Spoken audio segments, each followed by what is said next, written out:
From deep in the heart of Central Texas, it's the Best of the Outdoors podcast, brought to you by Texas Fishing Game Magazine, the voice of the Texas outdoor nation. I'm your humble host, Dustin Warncke. Man, am I excited that you have taken the opportunity to download this show, stream it online, stream it on Facebook, stream it on YouTube, wherever you are listening. Thank you so much for doing so. We love you guys. I just can't say enough about you guys that listen to this show and message me on Facebook or Instagram or wherever you guys find me and say good things. So I really appreciate it. That keeps us going strong here. So got some really good stuff for this show, talking about things that you didn't know you could catch in the Gulf of Mexico. And I've got Chester Moore, our wildlife expert and editor-in-chief of Texas Fishing Game Magazine. Editor-in-chief means that he is the top dog that decides what it goes into every issue, and he designs the editorial calendar. He does all the website stuff when it comes to blog topics and all kinds of different newsletter topics, that kind of stuff that goes in the newsletter. And he's really just a fantastic guy. He keeps on coming up with great ideas, and I just love working with him. So we're going to do a little interview together here coming up shortly. In the meantime, please, if you've not done so, subscribe and review this podcast. Get on to iTunes or Stitcher or wherever you found us, even YouTube, and send us a 5-star review. That helps other people find the show, and that helps us connect with other people as well that are looking for the Texas Outdoor Nation or just a new podcast experience about hunting and fishing in Texas and beyond. And it doesn't cost you anything to do that. It doesn't cost you anything to get this show. We have a new one every 2 weeks, and I just have a fantastic time doing this show. This is one of the things that just keeps me going every week that I do this, or every couple of weeks that I do this. It's a blast for me. It's a dream come true for me to be able to deliver this to you. So here's my interview with Mr. Chester Moore. Check it out, and here we go. Joining me on the phone, Mr. Chester Moore, Texas Fishing Game Editor-in-Chief. How are you doing today, Chester? Yeah, I'm doing great, man. It's always good to join you on the Best of the Outdoors podcast and talk all things outdoors in Texas and beyond. Yes, one of the things you say on your radio show I listen to quite frequently is if you don't like the outdoors, you're weird. I kind of wanted to open with that because I thought you are. Was... If you don't, it's a fact. I mean, if you don't like the outdoors, I'm not even talking about if you like to fish or hunt. I get if someone doesn't like that, but if you don't like going out and hiking and you don't like going out to the beach, or you don't like being in the great outdoors, you really need to check yourself. There's something wrong with you, or maybe you somehow entered the matrix somewhere and you're sucked into the computer hell of modern civilization so badly that you can't appreciate that God made a lot of really amazing stuff, and in the beginning there was no silicone. That's right. In the beginning there was no silicone. That's a good point. That's great. But anyway, I wanted to have you back on to kind of continue our saltwater series as we've been doing this year so far. I've had Daryl Palmer on. I've had from Double D Extreme Tackle. I've had you on, and you both have just been a wealth of knowledge on stuff that I didn't know about the outdoors and saltwater, because that's not really my forte, but I'm learning as we go. And I know a lot of folks that listen to the podcast are into saltwater fishing. So tell us something about what you wanted to talk about today. Well, I thought it'd be fun to talk about stuff that lives in saltwater waters in Texas that people don't know lives in the saltwater. A lot of it you can catch, some of it's just awesome to look at, but there's a lot of stuff here that people don't realize is available, that's even really in our waters and don't pay much attention to it. Oh, that's really cool. Give me some examples, Chester. All right, so one of them is something that's got a fair amount of recognition now, but I still get a lot of emails and Facebook posts going, what the heck did I just catch? Don't you love those? No, they're great. They're great, man. It's the gray snapper, known commonly as the mangrove snapper. Yes. They're an inland dwelling species of snapper. It's also called it offshore as well, but they are unlike a red snapper. They'll be found around boat docks and in seagrass flats and all kind of stuff. And they have been caught all the way up here where I live in Sabine Lake, and they used to kind of be relegated to the lower coast as far as inland catching. And they are incredible eating fish. They're a lot of fun to catch, and there are snapper in the bays you can catch. And there's if I were to go try to catch some, I would go throw live shrimp around some of the docks and wrecks and stuff in Corpus Christi Bay, the Arandis Bay complex, some of that area. and you got a pretty good shot at catching a snapper. You don't have to go offshore and get beat up for it. Oh, that's good to know. I just want to make sure I've got this right. Mangrove snapper. I'm pretty sure I caught one of these off the coast of Bermuda. Would that be correct? They should be in Bermuda. Yeah.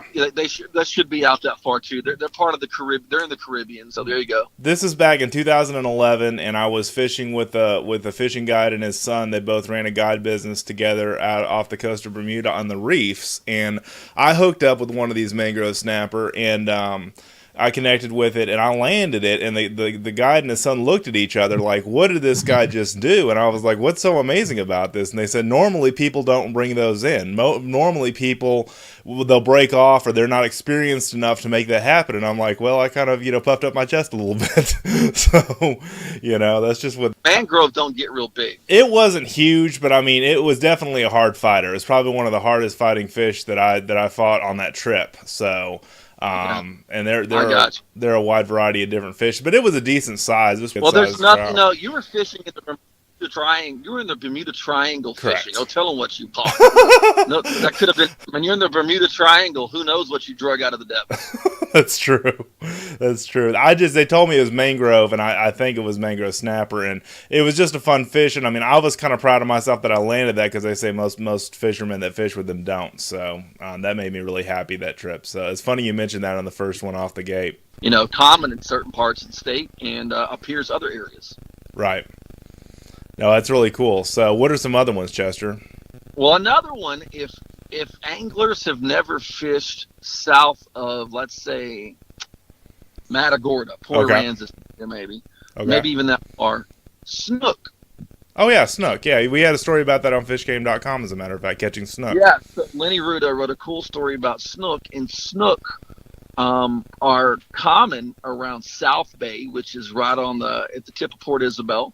Right. Lower Laguna Madre, Brownsville Ship Channel, all that area, but they are catching snook in Parks and Wildlife surveys and things as far north as Galveston Bay. Really? And so anglers might have a shot at catching snook. I was talking to a friend of mine a few years back, is Jeff Kaiser with the University of Texas Marine Science Institute, and he was telling me about a diver that he knew that was diving the Port A jetties and saw some pretty big snook at the jetties down there. So they're around. There's the fat snook, and we have the common snook, and I have never caught one of those boogers. It's on my definite list, and I really think that that's a great opportunity in Texas. If someone wants to catch something different, go down to South Texas and go snook fishing. Oh, how cool. And they can get pretty good size too, right? Now, I don't have the info right in front of me. That's fine. I'm not in the office right now, but the world record for snook, it might have been broken a couple of years back, but the state record for Texas was bigger than the IGFA world record for a long time. That's great. Everything's bigger in Texas, right? Yeah, but it was caught like in the 30s. There's probably some nefarious story behind it. But the state record for snook was actually bigger than the IGFA world record. Wow. That's amazing. And you don't remember how big it was? It was just steroid infested. The steroid, right? That's hilarious. Wow. Yeah, so people don't realize that's right here in the great state of Texas. Yeah, that's awesome. So it's right in the coastal area, and you don't have to go necessarily way offshore to get snook, right? No, you catch snook in the Seagrass Flats, the Brownsville Channel. Okay. All those areas like that. I was fishing down at a Getaway Adventures Lodge a few times, and I never caught one night, but they would catch. Sometimes snook around the lights behind the dock at night. Oh, cool. No, that's great. So that's definitely inshore. That's really cool to know. The only big snook I've ever seen was a pretty good size, and probably a 10-pounder, was a few years back, went snorkeling with manatees in the Crystal River in Florida. And at the boat dock, there was about a 10-pound snook. He was about, he was literally, I could have almost reached down and touched him. He was so close to the shore. And I'm like, where is my rod and reel? Why did I leave that at the shore, right, or on the boat? All things, yes.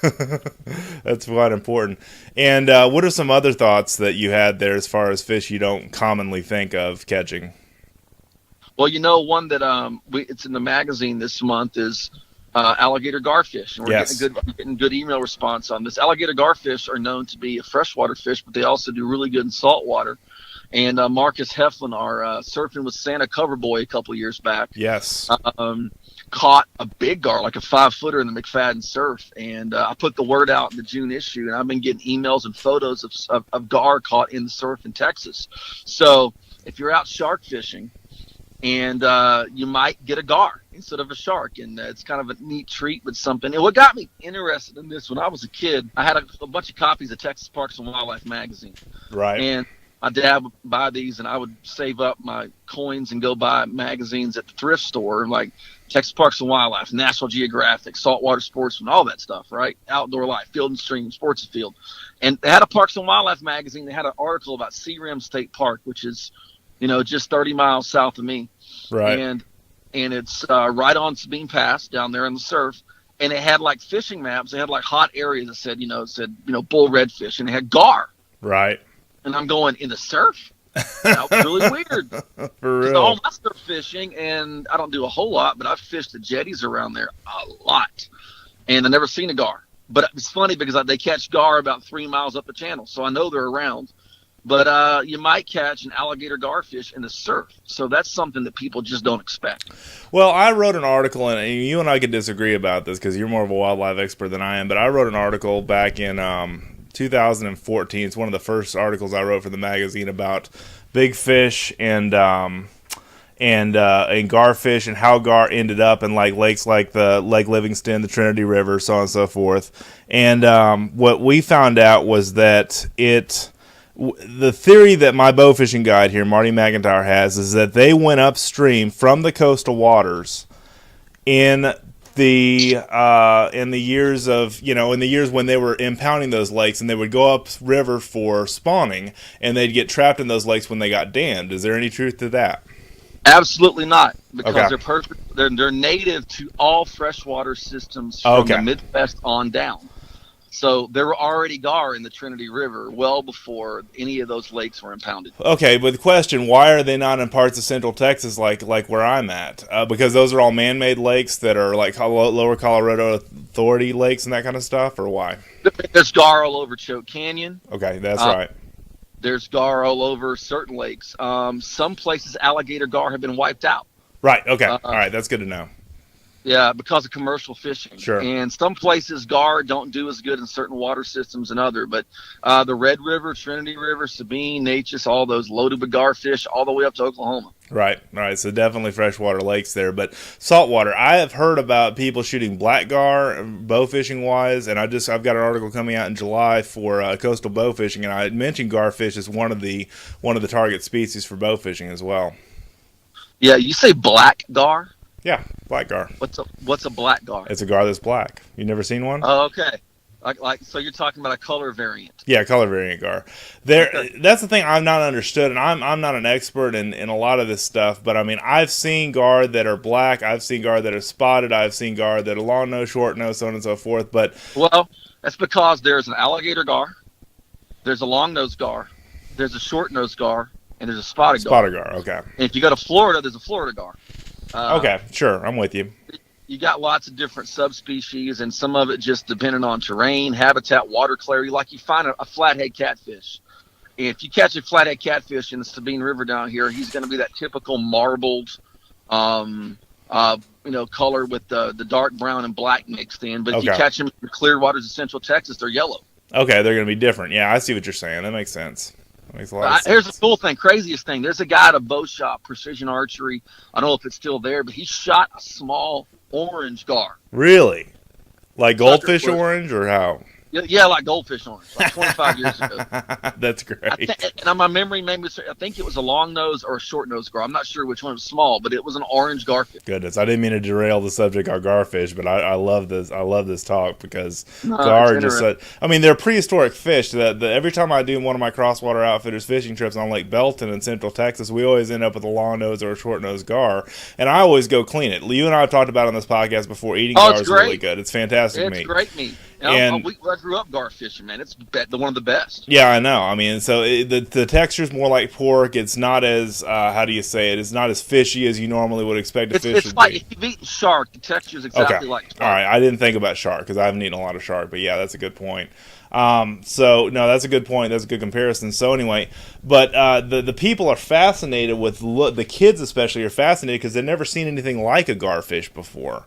And it's just such a prehistoric fish that looks so different from anything else you'll find in the coastal waters or in fresh waters that it's just so fascinating. I mean, that's what the kids. I just love watching kids be fascinated with something like that's as old as the dinosaurs. You know what I'm saying? Yeah, let me give a conservation thing here. Texas is one of the last states that has a strong alligator gar population. And bow fishermen, shoot your legal one big gar and Yes. don't upgrade and keep shooting them and killing them because you're killing fish that are 30, 40, 50, 60 years old. Right.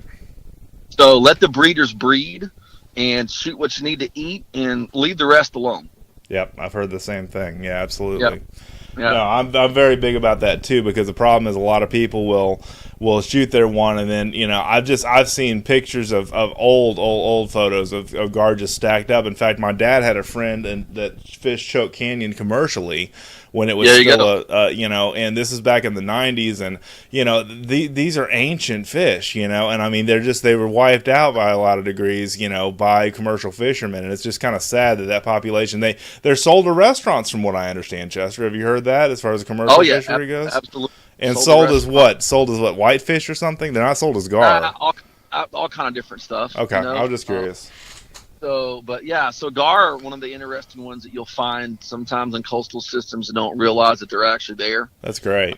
If you're not used to it, some guy comes from Austin or San Angelo or somewhere, and they go down to fish the beach, think they're going to catch a black-tip shark, and they end up catching a gar. You don't expect that. Still got to watch that mouth. Yeah. So anyway, kind of interesting. But there's a lot of stuff. If you want to talk about the offshore realm of the Gulf of Mexico, I mean, there's just it's kind of one of my big passions to write about is wildlife of the Gulf of Mexico because I call it the Forgotten Sea. Right. If you never see anything about the Gulf on Animal Planet, Discovery Channel, the Travel Channel, none of that stuff unless it's about the BP event, the Deepwater Horizon.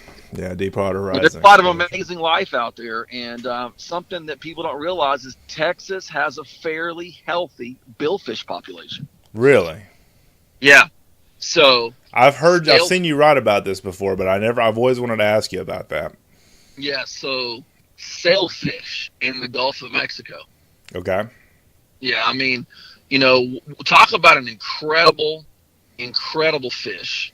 Talk about one of the all-time, classic species for sport fishing, and you can catch them right out of Texas. And That's one of the better places to catch them is right out of Port Aransas. Offshore from Port A, yeah.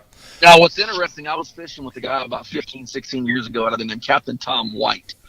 And we had an incredible day offshore. I hooked up with a big hammerhead. We caught a bunch of nice snapper. I caught a wahoo that day. A guy caught a barracuda.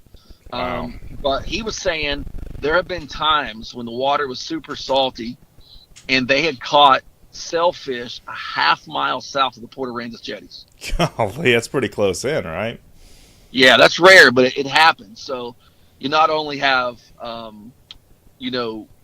sailfish, but you have blue marlin in the Gulf of Mexico.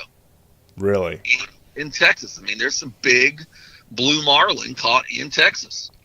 Because you see all the different, sport fishing shows and stuff like that go down to off the coast of Florida, of course, and being that Florida's a giant peninsula, down into the waters of Florida, but you don't really see that much emphasis given to Texas on bill fishing adventures and stuff like that. But I certainly think that needs to be highlighted for sure. In all fairness, one of the reasons is the fishing for that stuff is generally a lot better in other states. Sure it is. I'm not saying it's not, but I'm just saying that we do have some beastly marlin and stuff out there, and matter of fact, a few years back there was a 927 pounder caught in a tournament. So that's a blue marlin caught off the coast of Port Aransas.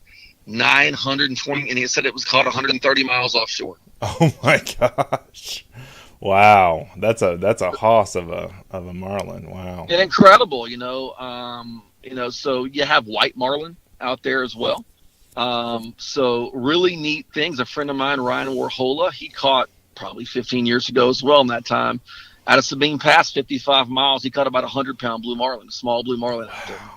So they're not plentiful enough for you to go book an offshore fishing adventure for. Oh yeah, there are. Oh, they are. Okay, I didn't realize there were that many people that do that. Okay, but you're going to pay some coin. Oh sure. It's not cheap to fish offshore. Because you got to go 100-something miles out, and right. Stay overnight sometime and all that kind of stuff. But there are people who do it, and but people. Like if someone wanted to just say, "Hey, I want to do like this amazing Texas fishing quest," right? You could do stuff like, I'm going to catch all the billfish available in Texas. Right. I'm going to catch, a snook in Texas. Texas slam, baby. Yeah, right. You could do. It's not as good as the brownwater slam that we talked about in the May issue, but with my grinnell and all that stuff. But it would be a lot of fun. Oh, for sure, man. That's great. So yeah, I mean, you don't really think of Texas having those kind of numbers as far as marlin and so on and so forth, billfish and that kind of stuff. But it again goes back to wildlife wise and aquatic life wise. We have one of the most diverse populations in our great state and on our coasts than just about anywhere else in the world, in my humble opinion. There's no doubt we have an incredible diversity of wildlife in Texas, and I think there are a couple of reasons, and you're going to get me on a rant. Oh boy, go ahead. That test your rant alert. It's coming. Yeah, that we don't, see as much about it out there outside of Texas Fish and Game. That's why you need to go to fishgame.com and subscribe to our e-newsletter. Yes. And you subscribe to our magazine, check out the digital issue, because we're talking about stuff that no one else is talking about, say, to Texas, on land and sea and air, all of the above when it comes to wildlife and fisheries in Texas. Well, before you get on your rant, can I just say every podcast, and you can ask my listeners this, every podcast I plug the newsletters, every single one, because I know you work so hard to put those together, but also they're fascinating content we have in every one of them.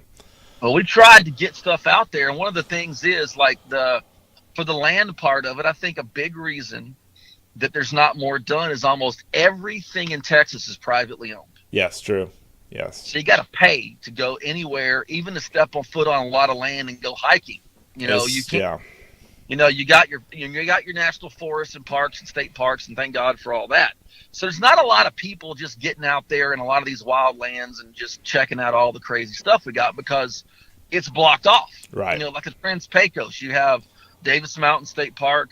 You have the Big Bend State Park and Big Bend National Wildlife Area, a few things like that. Otherwise, that entire region is off limits. Sure. So people can't get out there and know that there's free-ranging aoudad, that there are desert bighorn sheep, that are all that kind of stuff. A lot of mountain lions and pronghorn antelope. When it comes to offshore, I think the reason simply a lot of the sport fishing industry media is based in Florida. Sure. That's what I was just saying. Yeah. So it's kind of dominated by that. And to be fair, when it comes to the offshore end of billfish and tarpon and stuff like that, they got us beat. They just got a bigger population. Yeah, that's true. No, that's a good point. But on inland fishing, and then that's a different story. I call it a draw. Right. Sure. But it's just people's perception, and we try to raise awareness to all this stuff. Oh, sure, absolutely. And I was going to say, back to your point on land, we're around, I want to say the statistics I've read, and I've written about this in one of my ebooks, 97% privately owned. Does that sound about right to you? That's what I've heard, that same number. Yeah. And I think you factor in the National Forest of East Texas. Yep, Davy Crockett and Sam Houston. A couple other places, right. That's about 3%, Yep. In the state parks and things. So it's that just changed. People don't get to come like they do in Colorado or somewhere and see our wildlife the way you do unless you pay. Unless you pay to play, or you go on a sightseeing tour in the Wyo Ranch, like I know you've done some stuff like that, or any of these other big King Ranches or anything like that, that have the sightseeing tours and stuff, which I think is cool to do, but it's not as easily accessible, which is one complaint I guess somebody could have about our state, which I certainly heard online before. Well, the hog issue right there. I mean, I don't tell you how many people contacted us that want to come help us eliminate hogs and said, well, you get ready to eliminate your paycheck. That's right. It's not cheap. Let's save that hog rant for a podcast down the road. All right, I've got a all right. whole other hog rant building. I know. We'll do that on the next one you and I are on it. Go ahead Yep. with your rant, Chester, on the saltwater stuff. Forgive me. Well, I'm gonna get back to the interesting things that we have in the coastal waters. People don't realize they can go catch. People don't realize in Texas offshore waters, got a couple of decent spots to catch wahoo. Oh yeah, cool. I've caught wahoo. I caught a wahoo about not a real big one, probably 25, 30 pounds out of Port Aransas. There's some huge ones, and they typically come in during the winter season and stuff like that, but they're around in the spring and summer as well, way offshore. And that's a world-class sport fish right here in Texas. I mean, for it's sure. known, but I don't think people know the depth of how quality some of our tarpon fishing is. Yeah, you wrote about that in one of your articles about when one of our old ad reps back in the day caught one, and y'all couldn't get it into the boat because it was it just fought so hard and it got off, but y'all had hooked up one. Is that correct? The Port A jetty. She was Yes. only one. We were throwing it out for 30 minutes, and she finally got one to blow up, and that was about it on it. I bet that's exciting, man. I could see him. I saw this weird thing that almost looked like an eel on top of the water. I could see a few of them, and I'm like, "What is that?" I'm like, "Holy crap! That's the top fin of a tarpon." Wow. And then they came up, and you'd see them. They were down there, but they're a quality tarpon from High Island, which is between Galveston and Sabine Pass, all the way down the coast. Got a lot of guys out of Galveston catch tarpon during the July, August, into September. Port Mansfield, that area down there, there's quite a few tarpon caught. An incredible fish. That's actually on my list of stuff. I've hooked up with a tarpon one time, but I'm gonna do a tarpon and a billfish here soon. That's something I want to do. So if anybody out there wants to take Chester Moore, if you got a good tarpon secret spot, Yes. take me. I want to go catch a big tarpon. But at the Galveston jetties, Sabine jetties. So there's some surprises that anglers can catch out there. No, that's great.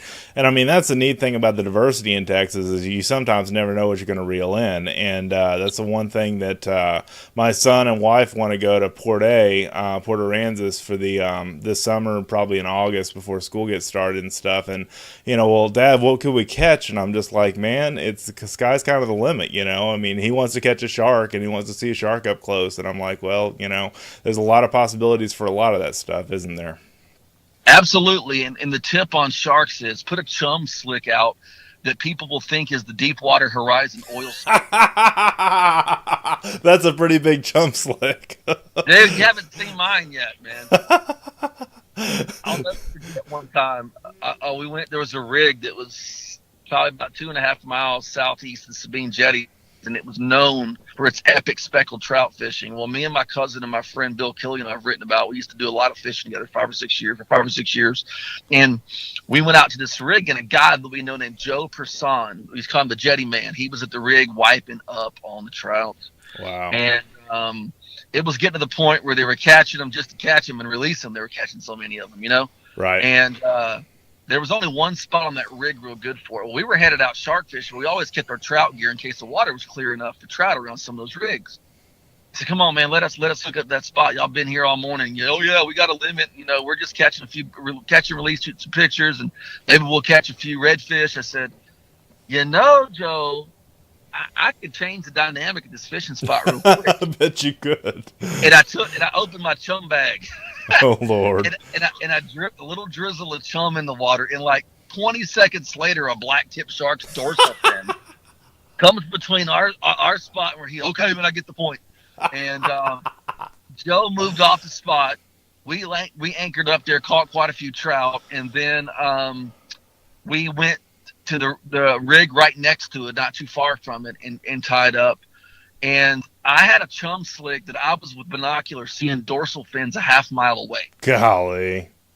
Yeah, and I'm like, so if you want to bring in sharks, let them know you're there. Yep. And the thing that's funny about that is that you won't just attract nearby sharks. They get the word out pretty quick, right? Yeah, they get on the little texting mechanism on the water. Exactly. And like, hey, through text, man, there's some food. And then, the thing about that, you bring in redfish. Yep. You bring in stingrays. There's mackerel, Spanish mackerel, king mackerel, ling, all that stuff will come to chum, So, you're a wild man, Chester. I gotta say, it's natural and real. I live. Do what? Say that again. I said I live it. I know you do. That's the thing, But yeah, there's a lot of neat stuff out there, and it's something no one would go fishing for, maybe except me. Right. But I wrote an article called "Texas Tentacles" last year about octopus in the Gulf, and there was a fishing guide, and Bill Shika, who mentioned in the 70s he tied up to a rig out of, I believe it was Port A, and he's fishing pretty far out, and there's a bunch of guys on the rig eating their lunch, and they're throwing the scraps in the water, watching the fish come up, eat it and stuff, And he lowers his line down, and he gets hung up, and he reels it up, and he reels in a mayonnaise jar, a gallon mayonnaise jar. Yes, I remember. And all the people on the rig are laughing, and some of them said, "Hey, man, you want some bread? To make a sandwich." And what happened was, he took a hammer and lightly busted the jar and pulled out an octopus. And octopus and grabbed it and went down in the mayonnaise jar. He got stuck. Is that right? No, he was probably living in that thing. Living in the mayonnaise jar. Oh, so he just I just said, I'm gonna go in this little cubby hole and eat. So he grabbed the food in the cubby hole, and so you can catch octopus on the Texas Gulf Coast, which is amazing. He was taking a lunch break on his own, right? Yeah. I think in terms of the coastal outdoor media world, we've gone way too much into, let's notch off that I caught this, and we need to get back a little bit more to Jacques Cousteau. Right. There's so much incredible life and diversity out there, and I realize how important that our resources are, and that our forgotten sea, the Gulf of Mexico, has octopus and moray eel. That's something else that gets caught every once in a while. Moray eel. You want a surprise, go out fishing one of the rigs and think you're going to pull up a snapper and pull up an 8-foot green moray. Right. They're out there, No, that's fascinating. And that's the one thing you've opened my eyes about, Chester, is just to be considerate of all the wildlife, not necessarily that you caught or killed something, but that you saw something that you've never seen before, and that you've experienced something, or maybe caught something you've never seen before. But the whole idea is that the experience is really what you bring home to the outdoor lifestyle. Is not just about going out there and mastering, wildlife. It's about, enjoying the creation, right? It is, man. God created a lot of amazing stuff. And if you think about it, if you go back to the boat dock and you caught a limited trout, there's a bragging right. People are excited. You share your excitement. Sure. But if you go back to the boat dock and maybe you caught your limited trout, but on that same day you hooked up with a tarpon, or you saw a manatee down in Port Mansfield, the rest of the conversation has nothing to do with your fishing. It has to do with what you encountered. Right. If you're at the deer camp, and you're on the blind and you saw a mountain lion. Yep. Nobody really cares about the big buck you saw all of a sudden. It's exciting that you saw this amazing predator, or the growing number of people encountering black bears in the hill country and Trans-Pecos. Right. So it's a matter of appreciating what we have out there, and if for people who want to preserve the right to hunt, and to a lesser extent the right to fish, which is also, at some level under fire, you need to voice the appreciation and get a deeper appreciation of all of nature.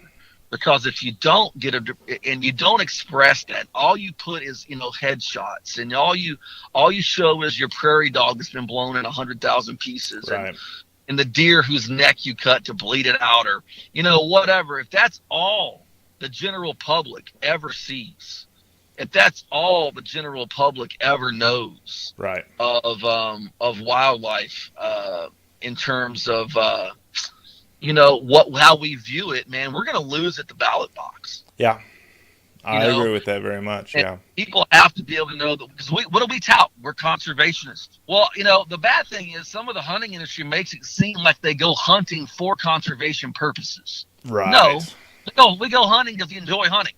Right.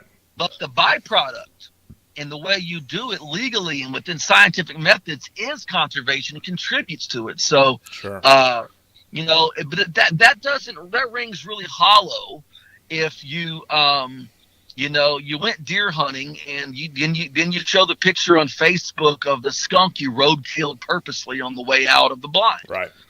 Way out of the camp. There's a way you gotta project this and get back to the roots of enjoying the entire outdoors situation. Well, and that's one thing I'm glad you brought this up, because number one, our kids are always watching, and number two, the non-hunting and fishing public is always watching somewhere. Yeah. They're watching in media, they're watching on, in real life, they're watching on social media, so on and so forth. And so, I mean, it's just about putting the best foot forward out there, because certainly our numbers are dwelling in a lot of cases where kids are finding other things to do instead of the outdoors. And that concerns me with the future of our sport. But I mean, it's just about putting your best foot forward. I guess that's my big point here. Yeah, it is, man. And it's, and most people do a great job. And I'll give this, fishermen do a better job than hunters. Fishermen are a lot more tuned in with that and appreciating the ecosystem. And hunters are getting there, Right. The waterfowl community is great at it. The turkey people are great at it. Yep. But some of the other hunting sector needs to work on it a little bit, Yeah. But there's a lot of great things out there to experience. And, when you going back to the original topic of who'd have thunk you can go to Texas and catch a marlin, or there's a snapper in the bay, and that just shows the incredible biodiversity that we have out there.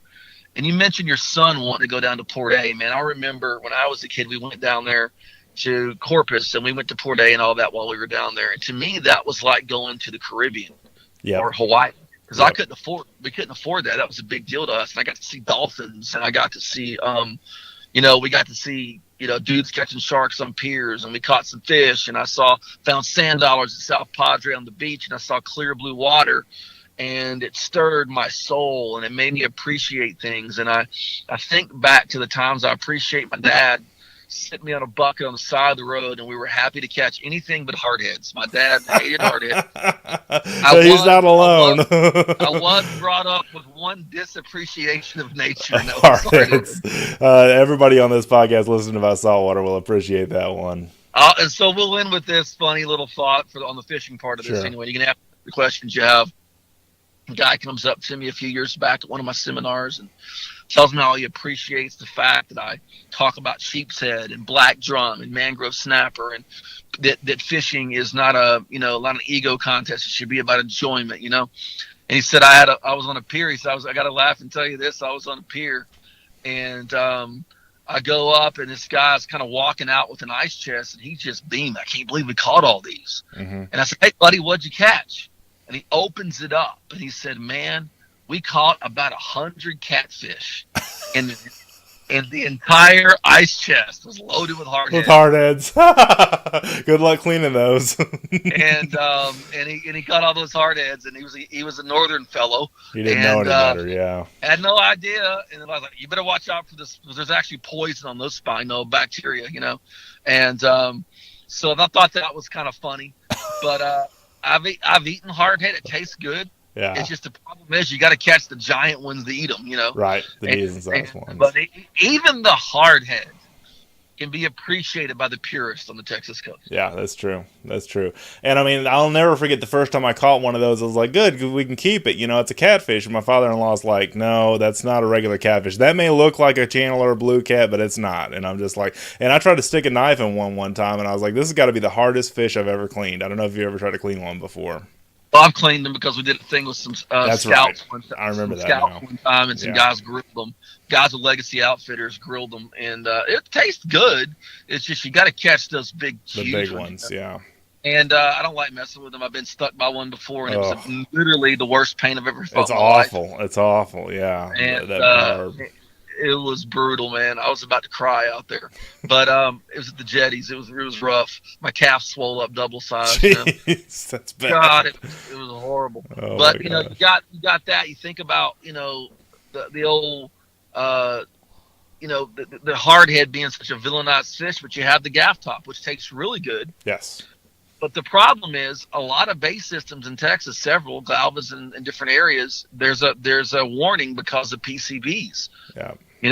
Toxin in them. But more than that, you're talking about a fish that you see slime come up the line on the line. That's for sure. So I wrote about this probably one of my first few years of writing for Texas Fish and Game when I was Saltwater editor. I said we need to start the Gulf Coast Slime Masters You Association. talked about that on our last show. Yeah, I think that's great. Yeah, Way to I mentioned slime. that. You weigh the slime, man. So, but if you go in Texas, man, you can catch a gar and surf possibly. You might catch an octopus in a mayonnaise jar.